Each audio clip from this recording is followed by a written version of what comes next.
ఫుల్గా అప్లై చేయకూడదు, ఓన్లీ డాటే మీరు పెట్టుకోవాలి, ఇక్కడ ఉరికే వేయాలి. మీరు ఏం చేస్తారు, ఫుల్ ఫేస్ అప్లై చేస్తున్నారు చూడండి, అలా అయిందంటే మేకప్ ఎల్లోగా మారిపోతుంది. దాండి వరకూడదు, దీన్ని దాటి రాకూడదు.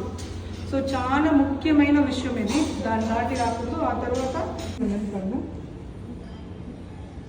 జాగాలో మొత్తంగా మీరు అప్లై చేయాలి.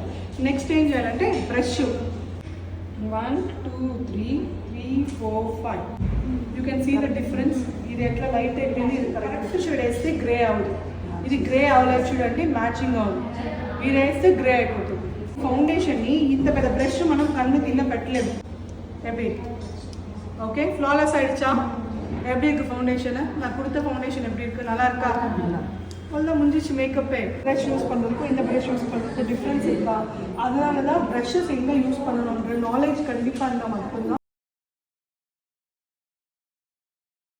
கூடாது, இப்படி பண்ணக்கூடாது, பண்ணிங்கன்னா உள்ளே இருக்கிற அந்த கிரே வந்து வெளியே வந்துடும். திருப்பி இந்த ப்ரஷ் அதனால ஒரே வாட்டி இந்த ப்ரஷ்லேயே எடுத்து கூட நீங்கள் அப்ளை பண்ணிக்கலாம். புரியுதுங்க?